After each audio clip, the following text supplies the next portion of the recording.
All right, welcome back. We're talking energy system development. I am fortunate enough to have one of my best friends in the whole world, fellow Syracuse alum, 2014 Syracuse University lacrosse captain, All-America, and he also scored the first goal in the 2013 National Championship game in Philadelphia, Pennsylvania. The one and only, number 3 on the field, number 1 in our hearts, Billy Ward. Probably the Billy, how you doing today, way, man? Probably way too generous of an introduction for me, Don. Man. But I appreciate that. All right, my pleasure, my pleasure. So we're a little bonus episode today. Kind of look at it as like a 2-minute non-release. Of course, we're probably going to go longer than 2 minutes. Yeah, but well, if you and I aren't careful, we'll be on here for about 2 hours. So we probably 2-hour non-release. So we're talking aerobic training, we're talking energy system development, and we have on our screen we have a workout that you just did a couple days ago. So give us a background to that workout. Yeah. So the idea was kind of a longer duration cardiac output, or more aerobic capacity of trying to go longer duration, keeping it under some of these specifics. I lost it here. Keeping it under some of the specific zones that you had talked about on Friday. And as I pull this back up, and so that was my intention, but my true intent of the actual workout was I was just doing some like true, honestly, skill development stuff. So although I wanted a particular aerobic benefit from it, my real goal was just like some skill development around some things I've been working on as it related to motor development, particularly in lacrosse. So I was doing a combination of things from movement pattern stuff to some medicine ball work to some power work. So it's kind of just a plethora of stuff in there. But obviously this is kind of the outcome of that particular workout. So this would be something that a coach would see during a practice. And in terms of, we have our warm-up here. We're going to have a simulated, some sort of a modified game, a small-sided game here. We're going to have a teaching period. We're going to have some sort of an application of the teaching period here, a break, maybe a water break here, a scrimmage here, and a cool down there. So when we're looking at this, the first thing is that because we're not doing that long duration, the duration is long, but it's not going to be continuous movement. It's not, and it's not going to be rhythmic activity. That's why we're not able to maintain that in that green zone. So when we're looking at a cardiovascular effect here, this is going to be more along the lines of, is this mine or yours? Oh, that's yours. Mine, sorry. Yeah, that's okay. That's good. There it is. Yeah, you can put it the other way too. So this is going to be more of an intermittent of an intermittent activity. It's not going to really fall into that cardiovascular stimulus. The cardiovascular response is really going to be a secondary. Even though you spent 12 minutes in the green, it's not 12 minutes of steady, say between 11 and 23. So if I wanted to get an aerobic stimulus, a cardiovascular stimulus, I would have it just pegged in the green between, say, 11 and 23. Interesting. So you're saying because it's so intermittent that the ultimate goal of a cardio stimulus just isn't there because of some of the duration of actually being in the green and the length of the time spent in the green. So yeah. I was going to say, so if I was a coach and this was an actual practice, a way to counteract that would be, okay, between 10 minutes and 25 minutes, we're going to make sure everyone's actually in that green zone for a standard period of time. Right. And you could do that through a small-sided game. You could do it, or you could also say, okay, I want to do 12 minutes in the green, so I'm going to put it right here at the end, and we're either going to do a small-sided game or we can do some intervals where we're getting up into the red, and then say we're going to run racks, and you can get a nice aerobic stimulus off of running racks. And for the uninitiated, a rack on the lacrosse field is end line, top of the restraining box, back, midfield, back, top of the far restraining box, back, end line, back. It's about 600 yards of running, and it takes somewhere around 230 or so, 230 to 3. Yeah. Yeah. So that's definitely going to be an aerobic stimulus. You can bring it up into that red, and that would be, I call that the metabolic cash out. We could do that at the end, where we would do all of our skill work, and then we would do our metabolic cash out. Say we're going to do 3 racks, 4 racks as the season goes on. Early season, we would build to say 4, and then as the season progresses on a long work piece like this, we may cut it back to 2 or 3. So, and I think this brings in a great topic, because I know something I've always struggled with being a coach of a high school team is the role of these, what you call the cash out or actual conditioning within the actual practice. So let's say this is a practice. Okay. And I think if we're talking lacrosse terms, but I think if you put any field-based sport in this particular case, there's going to be moments, although, here I was in the level, in the green, but I think if you look probably at the majority, depending on the structure of practice, but the majority of the practice is going to be these bursts of red, back down, these kind of higher bursts. Is that what you described earlier, where it's still, you can't quite say it's a cardio or aerobic gain because of how intermittent it is? Or is there, I guess, how are you, or how would you define particular practices from an ESD standpoint? Yeah, that's a really good question. So the way I would look at it is, let's say, we start on the back end. So we say we got a game on Saturday. And so if we got a game on Saturday, we know that Tuesday is going to be our work day. So that's the day that we're going to do full field work. We're going to do full field running conditioning work. And we're not going to do a lot of teaching. And so because of that, the heart rate would be here. The heart rate is going to be elevated. We're going to have the periods are going to be shorter. Maybe we're going 5-minute practice periods on the drills, but they're going to be a lot higher intensity. We're giving them maybe a minute to 2-minute shift between periods to water up, and then right back out there. And then at the end, we're going to cash them out with, depending on where we are in the season, maybe a rack or maybe a 3-1-1, and that would be on Tuesday.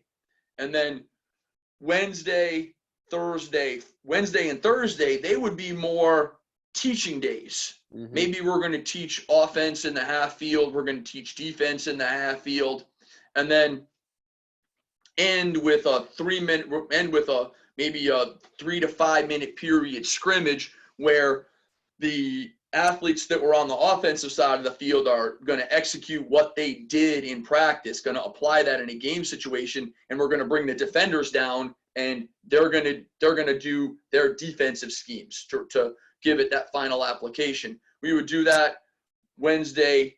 Thursday would be another really heavy teaching day, and then Friday would be some sort of a central nervous system activation. We're going to come in, we're going to scrimmage we're going to do 10-second bouts, and we're going to do about 5 of them, and then we're going to get off. And that's going to be very, very alactic. We're not going to get the athletes tired at all because they can do 80 alactic bursts in a game without getting tired. So we're going to come in, hit it. That practice is going to be about a half an hour, and then we're off. We're primed, play on Saturday. So if I'm hearing you right, you're really defining the practice's ESD objective by kind of what you're doing at the end of that practice and how you're programming the particular cash out period. Although you're keeping in mind what you're doing during the actual practice as well. But your main objective from an ESD standpoint is going to be accomplished towards the end of practice in a very particular way based on the runs that you're actually programming. Yeah. And like I call it the metabolic cash out, because we're just ending it. We're cashing out of practice to violate a major rule of defining things, or you define the word with the word you're trying to define. Yeah. But at the end of practice, we're gonna use that metabolic cash out to reinforce what we did in our work periods. And then as the season goes on, the work periods are going to get a little bit shorter, a little bit shorter, a little bit shorter. So our runs are going to get a little bit shorter. It's going to be a lot like peaking an athlete in the middle distances, long distances, where as you get closer to the big meets, all you're doing is freshening up the legs. Yeah. And they're getting, the athletes, your starters are getting enough of a training stimulus during the games that they don't need a lot of ESD work. And then the key is going to be to motivate the reserves to do additional work on their own. It's not like in the pros where there is no time limit. If you have, like in hockey, if you have a black ace, the black ace is doing a game simulator on game night so that everybody is on that same page in terms of fatigue the next day. Yeah. So if you have somebody that rides the pines in the game, it's going to be their responsibility after the game to go and get additional work in. Yeah. And talking about the Cuse, I read back in the heyday of the Cuse, when you were playing and Jovan Miller was playing, urban legend had it that Jovan Miller would go out after the games and run and put up shots when he didn't get his minutes. Mm-hmm. At least that's what urban legend was. Maybe one day we'll have him on and I can ask him that. Yeah. Well, he was a hardworking dude, so he was. He definitely got his reps in. Yeah. So if he didn't play, he would be on the same page as the starters if the game was on Saturday, on Sunday. Yeah. So he would be all set to roll into Monday. Whereas somebody that didn't play and didn't put their shots up, they just had an easy day on a CNS activation on Friday, a rest day on Saturday because they didn't see the field, another rest day on Sunday, and then they come back with a Monday practice. So the importance of getting the non-starters that extra work to balance workload is huge. Yeah. So, okay, well, that's good. And just unshare that. And I know that probably feeds into some of the other conversation we've been having during this week on kind of the Sprint 8 as well. Yeah. So moving into our Sprint 8, let's take a look at that. All right. So with our Sprint 8, I hope. Give me a second.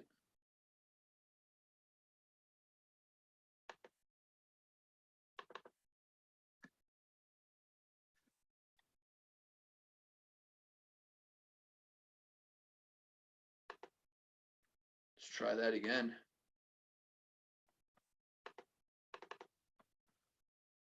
All right. There it is. There it is. And there it's not. Oh, I see what I did. There we go. All right. So with our Sprint 8 workout, the background of it is it's 8 rounds, 30-second sprint, 90-second recovery. And then the purpose of it is to develop a high-end aerobic capacity. So this is going to be a max VO2 workout using that repeated sprint protocol. So I like this workout a lot. And how I use it is like when I was working with you, when you were playing for the Hounds, this was one of our very first workouts in phase 1 of our training sessions. and it's a really good intro to aerobic capacity. So it's not going to be as intimidating, because I know you worked up to some really long pieces, 3 by 7 minutes, 4 by 7, 5 by 7s, which are beasts. But I didn't get you there right away. So I'm going to use this workout early in off-season conditioning, right in that first phase, right in that first month. And what we're going to do is develop our max VO2. So max VO2 is the body's ability to take in and process oxygen while we are moving, while we're running, riding the bike, whatever it is. And what we can do that a couple of ways. Any interval workout over 3 minutes, so any interval, say between 3 and 7, that's going to be really good for building max VO2.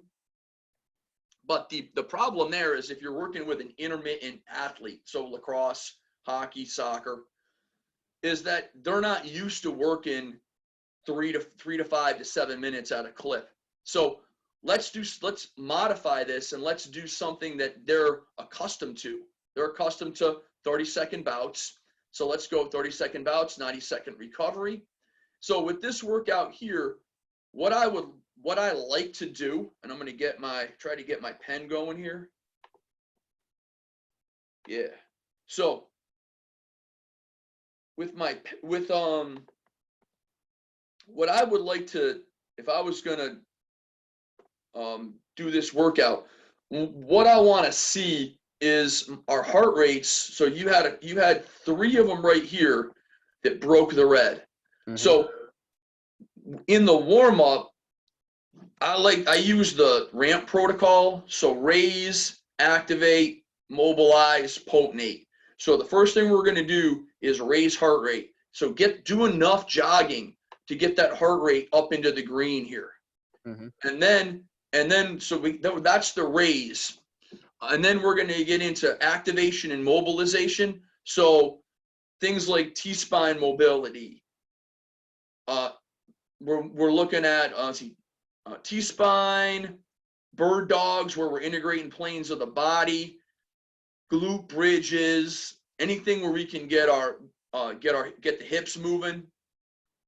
And then from there, as the final phase is going to be that potenation, where we're going to get 3 to 4 strides where we're going way up and we're actually getting that heart rate up into the red, up into the red, up into the red. So I call that breaking the glass ceiling, because imagine if there's a glass ceiling right here. And this is something that when I had my lab back at FAM with my colleague JK, is that when we would do a protocol where I would spend half an hour right here in the red, in the middle of this red zone. And that first rep, so if I didn't warm up at all, and then I tried to get up into this red zone right away, that would be a beast. But if I did a couple of efforts where I got my heart rate up, and then I would drop it down to 135, I'd get it up again, drop it down to 135, get it up again, drop it down to 135, then let it fully recover to 99, and then bam, up I go. I was able to get a lot better response. So with these here, with your efforts, with your 8 efforts, is if you had gotten into the red earlier, then all 8 of these would have probably been into the red. And then the other thing that we look at over here with our recovery, if I'm working with a team and I'm doing GPP, general physical prep, and I have a group of 20 athletes, I'm going to put them on this 2-minute clock. So we're going to sprint for 30 seconds, rest for 90 seconds, sprint for 30 seconds, rest for 90 seconds. When I'm working one-on-one with an athlete who has technology like a heart rate monitor, well, what I'm going to do here is I'm going to take this out and I'm going to say, hey, for this athlete, if the goal of the sprint 8 is going to be repeat sprint ability, so here we're looking at aerobic capacity. So now for my interval, I'm going to have you do a 30-second sprint into the red, where you build into the red after 30 seconds. And then I'm going to let your heart rate recover right down to the top of the green. And then we're going to go again for a 30-second sprint back up into the red. And then we're going to recover down into the green, top of the green. And then we're going to go again. And I think, and can I put something there, Doc? Because I think this went to what we were texting about. Is I think a misconception, I know even that I had was, you talked about anaerobic threshold in Friday's session we did. But then, I always had this misconception of the aerobic work has to be below some of that specific threshold, even the capacity work. And I think something that we talked about via text was that actually the aerobic work can get into that red as well, but more so it's the speed or the slope at which we get into the red that actually dictates the anaerobic versus aerobic side of things as well. Why is it? And maybe it's because I feel like that's very much a textbook driven thing of like anaerobic versus aerobic, right. But like how can one, and just, I don't know if anyone else has this question, but like how can the aerobic system and the aerobic system potentially still get to the same heart rate, but be different pathways driving that particular aerobic stimulus or stimulus, I should say? Yeah, that's a really good question. So it's the physiology a lot. It'll get oversimplified to looking at the body as a machine. Mm-hmm. So if you start looking at how muscles, ligaments, tendons interact, and you take biomechanics and it's levers, but is it really levers? It's a good approximation, but it's not exactly how it works. The fascia plays such a role in there. So when we start to look at what's going on in terms of ESD, it's that at any given time, any of the three energy systems they're all working. So we got, in essence, there's three engines running. Mm-hmm. It's just which engine is doing the majority of the work. So when we look at a gradual slope, so we look at tempo runs, and Coach Lang does a ton of tempo runs. And on his tempo runs, he's going to bring his heart rate up. If his anaerobic threshold is 180, he's going to bring it up to 181, 182. And what will happen is that there will just be drips of lactate and just drips of hydrogen ions building up in the blood that eventually, after half an hour, 45 minutes, the body won't be able to deal with that acidosis. But for the time being, for 5, 10, 15, 20 minutes, the body is able to deal with that. It's able to deal with the fact that the production of lactate is greater than what the body can remove. Whereas if we were to take a look at an all-out 400, in that situation, my prime driver is the lactic system. So my body is just pouring gallons, if you will, not really gallons, but hypothetically, gallons of lactate, gallons of hydrogen ions into the system all at once. So bam, there it is. And then it's going to be, the body will be overwhelmed. Think about it as, and I don't, hopefully, well, if anybody from PETA is listening, I apologize in advance. But the analogy of frogs. So if I take a frog, and I'm not saying go boil frogs, please, but if I got a pot of boiling water, and I take a frog and I put the frog in boiling water, bam, the frog is going to jump right out instantaneously. Now, if I have a pot of warm water and I put the frog in the warm water and I gradually turn up the heat, a couple of degrees every minute, over time, after a couple of hours, the water's going to be boiling and the frog is just going to be in there cooked, because it's just going to think I'm sitting in a bath.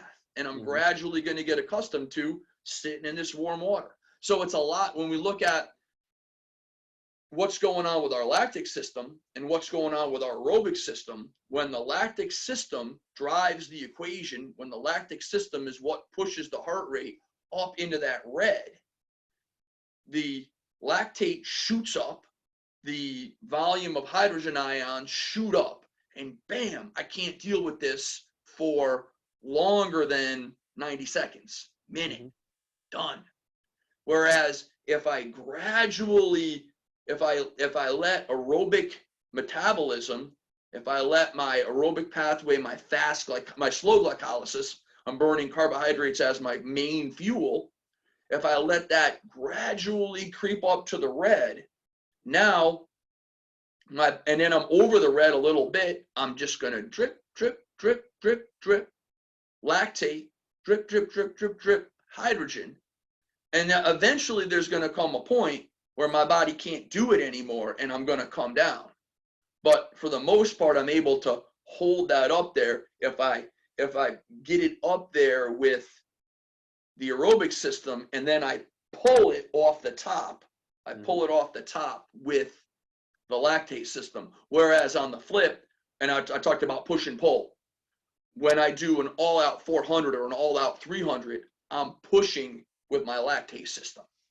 And majority of intermittent athletes are typically pushing into, wouldn't you say, into that anaerobic system by just product of how they've probably been trained for the vast majority of their career? Yeah, that. But the other thing that we look at, and when we take a look at, we'll go back to looking at lacrosse, is that a shift is about 60 seconds. And then within the shift, there's going to be about a 5-second sprint to a spot, and then stop, bounce on the balls of your feet, right? Wait for a pass, or wait for a pass, or maybe make a cut, depending on whatever's going on the offensive side of things, and then maybe another burst, and then a shot, ball goes the other way, and we're coming off. Or if we're playing mid, we're going to transition down, we're going to rotate on and off. If we're playing attack or D, we're just going to come up to the half field restraining line or the half field line and just stand and recover. So even though a shift is a minute, it's not like a minute of track of say a 400. So a top end D1 400 meter runner is going 45 seconds full of gas. There is no repeat sprint ability there. It's run 45 seconds and stop. So it's different. Yeah. And then what's going to happen though is as the repeat sprint game goes on, the body, if the aerobic system isn't developed, then you're not going to fully recover from each anaerobic burst. So eventually what's going to happen is the body will begin to lean on that lactic pathway to recover, to try to support. And if you were to look at a heart rate graph for half of a lacrosse game, say for when you were playing and you were getting serious minutes and you're up and down the field, or, half field, is that by the end of the second quarter, your average heart rate will have drifted up considerably, even though you're having a rest wherever you're having your rest. But it's just that the body is leaning on the aerobic system, the body is leaning on the lactic pathway to try to recover that alactic system. Yeah, makes sense. And then there's another system that we're going to talk about later on, but stay tuned. Yeah. There's actually a fourth pathway, but I don't want to spoil that. Yeah, I got to get some hits, man. I got to get some viewers. That's right, man. I can't share all of it in one session. Okay. Yeah. Well, I think, Yeah, I think that's and that was part of why I text you of like, the big misconception is, you get to a certain heart rate and it's anaerobically driven, right? You get Yeah, above anaerobic threshold. It's now an anaerobically driven right, energy system producing the energy based on the demands that you have. right. And that's what kind of stuck with me when you were talking about it, of how, we can develop aerobic capacity, but still get to the same heart rates that we are getting to via an anaerobic driven ESD programming or session or whatever you would want to call it. But Yeah, and I don't know, that kind of stuck with me of like, how? But and I thought your explanation of power versus capacity was great, of just the rest period and the recovery period and what that looks like. So yeah. that makes a lot of sense. We're going to be getting down the road. We're actually this week we're going to break down Murph because it's Memorial Day and the Mm-hmm. tradition is to do the Murph workout on Memorial Day. So I figured it would be fitting to honor Memorial Day by analyzing and giving some tips for anybody that wants to do Murph. And then we're going to get right back into it the following week. We're going to look at recovery times and are we building capacity or are we building power? And those are the only two things that we can build when we're looking at ESD. And this goes back to, I mentioned him a while earlier today, but JK, Dr. Jim Kellogg, and he's up at the big coaches meeting in the sky, and I miss him dearly. And when I first started working with him, he was training me. We were doing a aerobic development protocol in the labs on my bike, in our lab on the bike or in the mornings. And then in the afternoons, I was going out to do my run workouts. I was training for the world championships in duathlon, run, bike, run. And so I would be in the lab with JK and our students Tuesday, Wednesday, and Thursday. And my run days were on Wednesdays. And so I get back on Thursday and JK asks me, hey, how was the run workout? And I said, oh, it was good. He says, what did you do? And I said, I did 2 minutes on, 1 minute off. And he said, well, what did the heart rate get up to? And I said, well, I was north of 160. And he says, well, that's really good. He says, now what about this 1 minute off? And I said, well, he says, what was your heart rate getting down to? I said, I don't know, I just jogged. And he says, so you didn't do an interval workout? And I said, well, what do you mean? He says, you just did fast running and slower running, but it wasn't an interval workout, and there's a better way to build fitness around that. And then that's where we started. He explained tachycardia, and tachycardia is when the heart rate gets above or hits 100 and above, the heart is in what's called tachycardia, which is an accelerated heartbeat. And the mechanics of the heart, the mechanics of the beating system actually changes above 100. So then with JK, all of his work in his system was all going down to under 100. And then that's where when you and I were working together for when you were playing MLL, is that I always said, bring it to 99.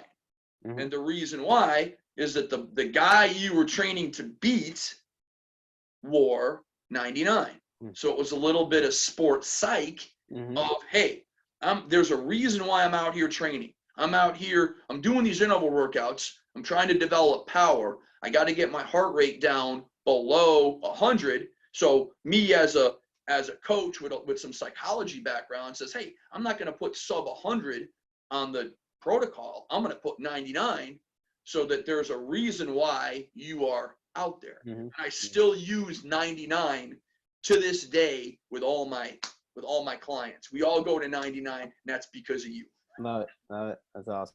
And then when we look at capacity or repeat sprint ability, or repeat aerobic burst ability, that's going to top of green.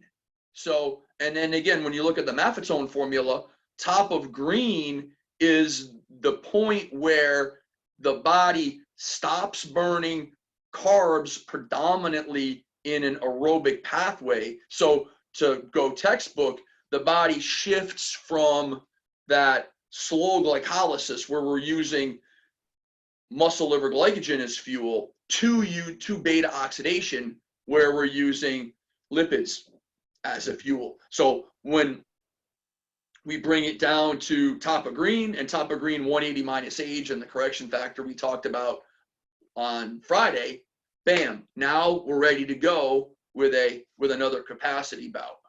Yeah, makes So total sense. power and capacity. Keep it simple. Keep KISS. Keep it super simple. Red, yellow, green, power, capacity. Bam, ready to go. Yeah. Simple wins. Exactly. Cool. Yeah. Well, that's helpful, Doc. We good? You want to end this here? Yeah. Let's Sign cut it off? down. Yeah. I'm going to just stop the recording. So thank you for coming by today, Bill, out in front of the Carrier Dome. Right, man. It's the only place to meet. That's right, man. Shout out Powell Lacrosse, Detroit Red Wings. I told Doc before we got on, he has the ultimate blue collar outfit, virtual background right now. The Powell Lacrosse, Detroit Red Wings, and the dome in the background. All the big rocks, man. There it is, bro. All right. Well, thanks for doing this today, man. Thank you.